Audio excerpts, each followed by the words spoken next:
Tribunal যে রায় দিয়েছে সে রায়টাকে মেনে নিয়ে আমার বক্তব্য হলো এই যে এই রায়টা ভিন্নভাবে হইলেও হইতে পারত, হয়নি, যেটা আমার বিপক্ষে গিয়েছে। সেজন্য আমি ক্ষুব্ধ, আমি আমার ভিতরে কষ্ট লালন করতেছি।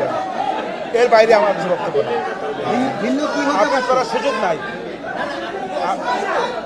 আমি তো কষ্ট পাচ্ছি। আপনার মুখে হাসি দেখা যাচ্ছে। কেন কষ্ট পাচ্ছেন?